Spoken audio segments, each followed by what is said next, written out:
Sudah ya? Okay.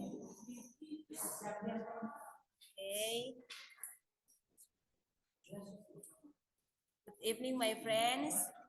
Thank you for opportunity. So today we are from group 8, well presentation.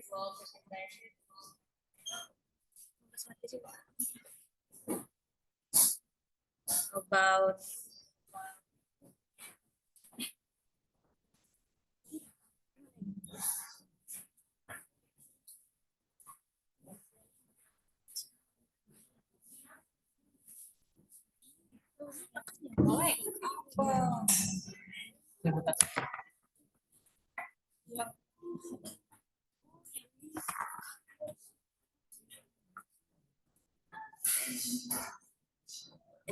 about English word structure and meaning. So we are topic about Dexis, and then this is name group members. Number 1, saya sendiri, Gloria Silvianawe, dan Immanuel Usmani, dan yang terakhir itu Mak Fira.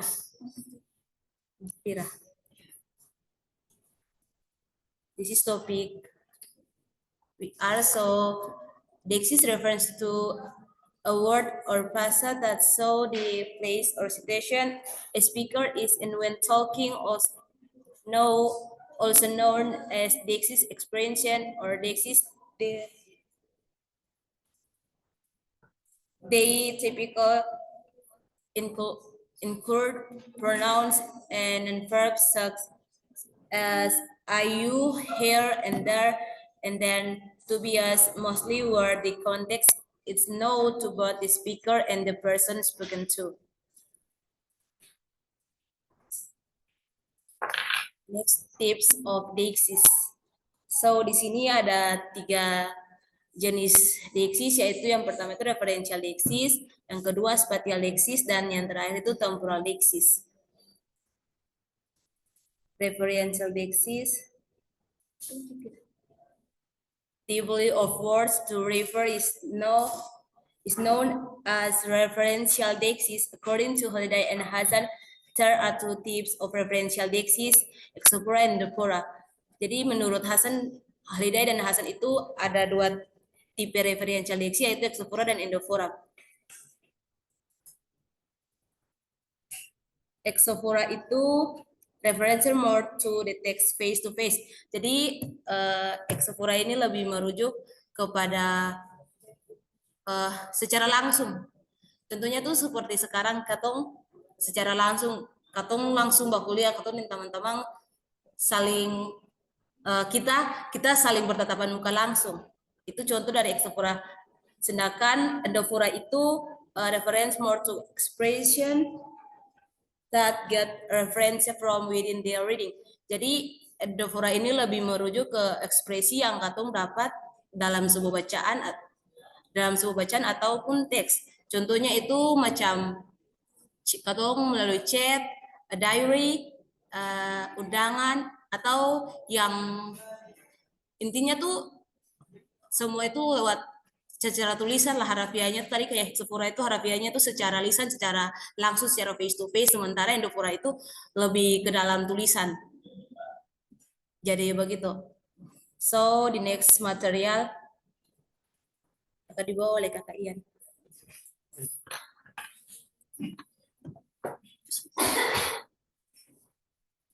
Spatial Dexis. In addition to having referring capabilities, this and that, along with their plural counterparts, these and those can be used to situate the speaker writer, especially with respect to what these expressions are referring to.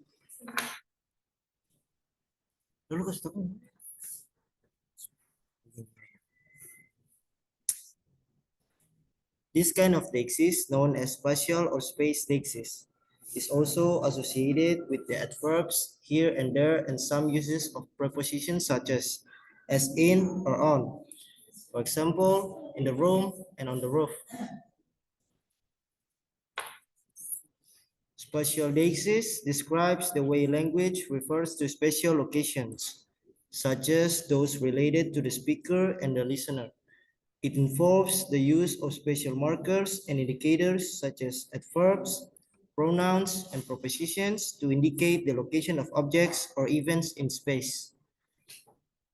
Okay, next.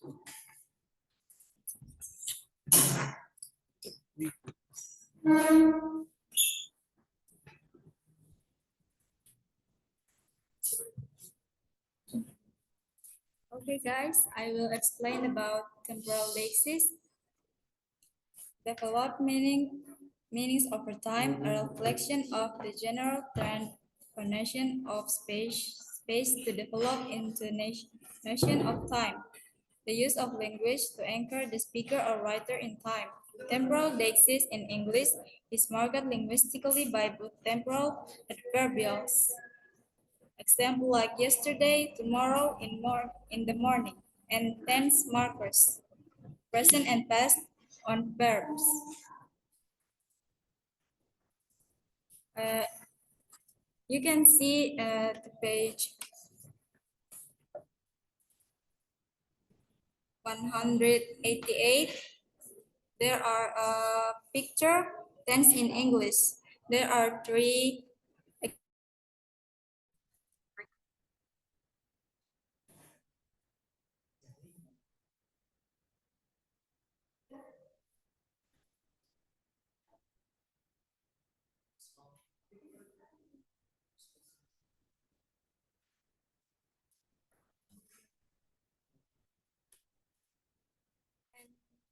Example of the future tense in point A, B, and C.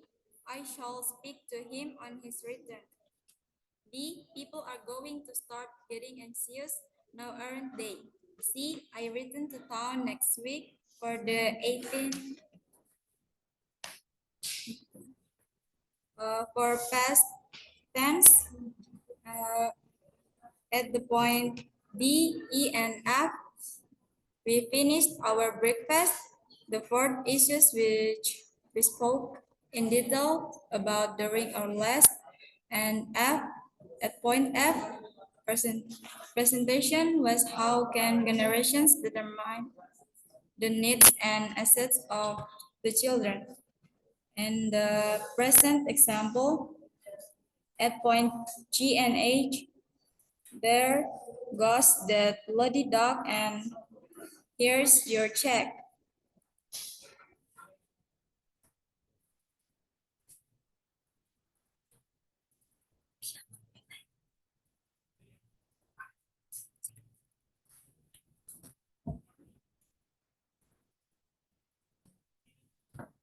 Morphologically, English has two aspects.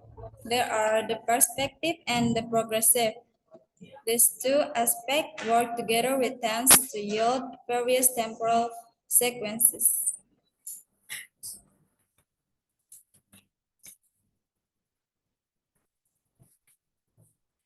The perspective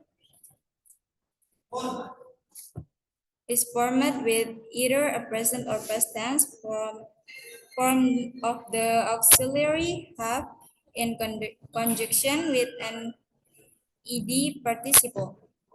The present perfect is used to indicate an event that started at some time in the past but continues to the present and possibly into the future.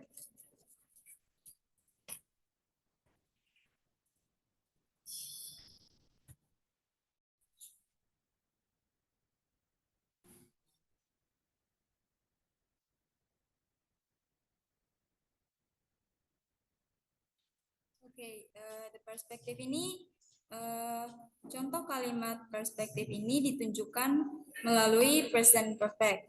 Nah, present perfect ini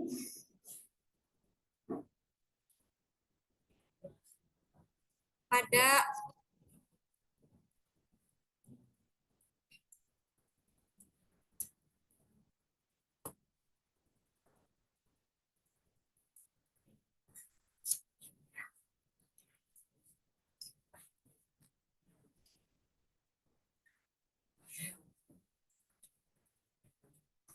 you can see in the picture aspect in English. There are past, present, and future tense.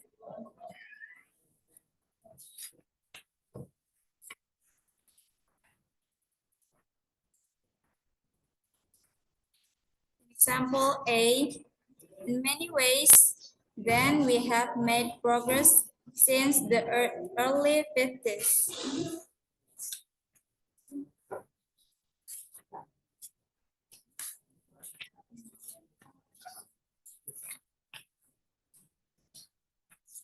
B, at point B, vaccine research has produced few hopeful candidates, and although millions of dollars are poured into research, an effective vaccine is years away.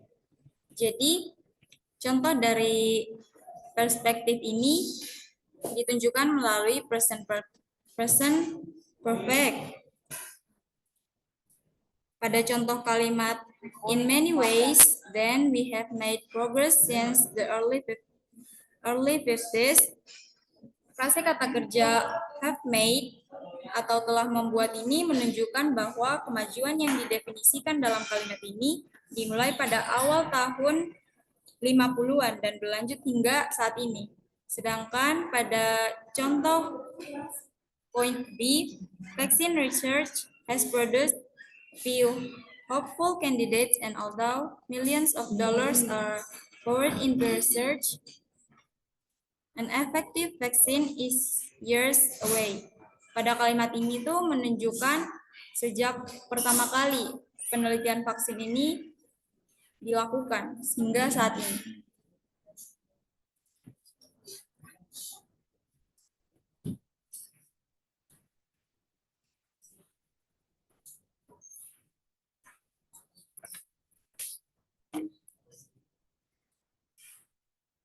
Now, the progressive aspect is formed with a present or past tense form of the verb being followed by an ing participle. This aspect describes an ongoing event that began in either the past or the present.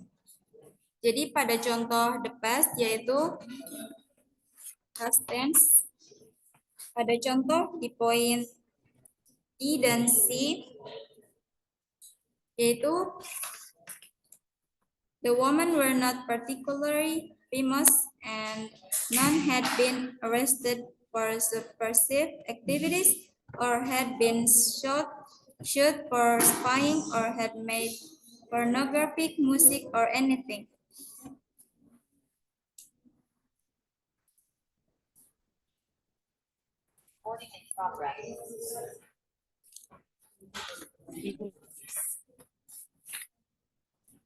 Pada contoh future,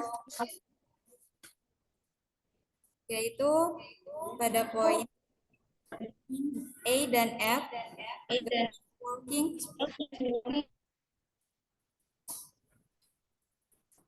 dog is working on a display of housing cells.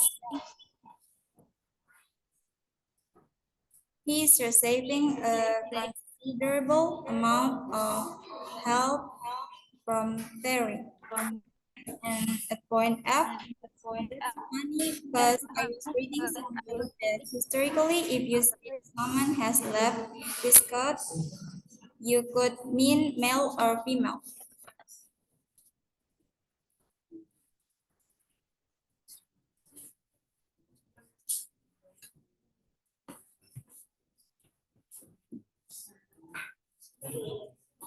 Oke teman-teman, sekian dari presentasi kami. Di saat ini kami akan membuka sesi pertanyaan. Mungkin dari kelompok 1.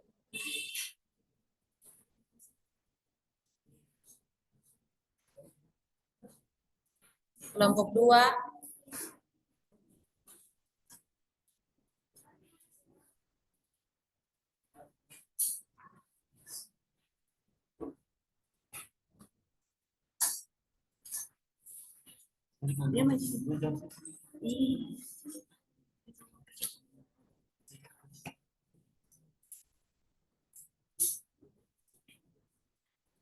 Thank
you for the opportunity. First, to introduce myself. My name is Professor Renata, and I'm from Group 3. And my question is: have you ever encountered a situation where referential lexics cause confusion or misunderstanding in conversation?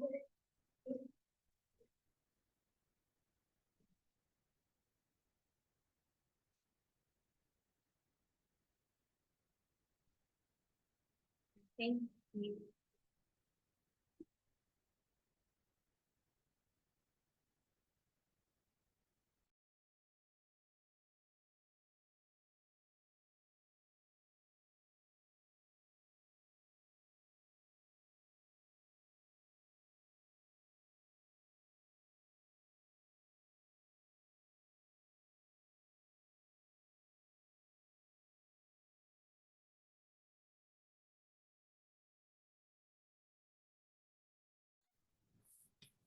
Mungkin dari kelompok 3,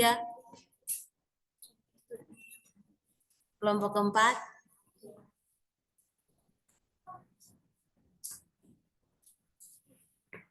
kelompok 5, kelompok yang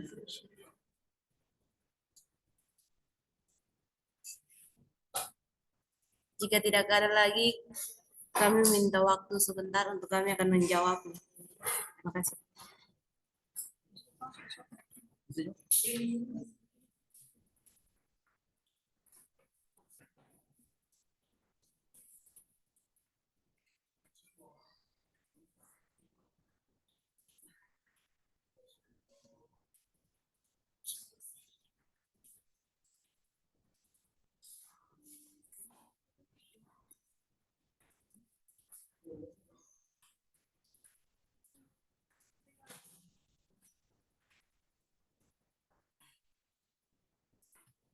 Okay, thank you. I'm gonna answering the questions from Figuria. The question is, what are some potential challenges or difficulties that can arise when using referential lexics in communication?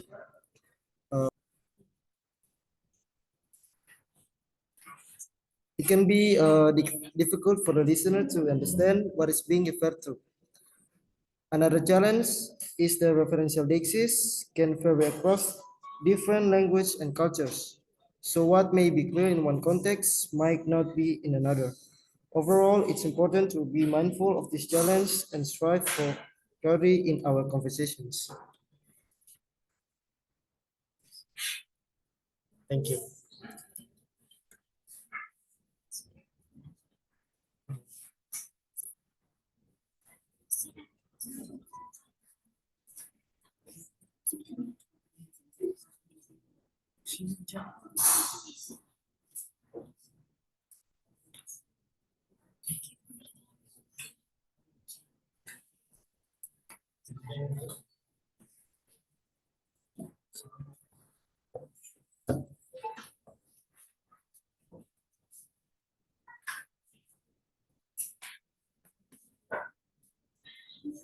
Oke, sekian dari presentasi kami di hari ini. Terima kasih untuk teman-teman atas waktu dan kesempatannya. Terima kasih.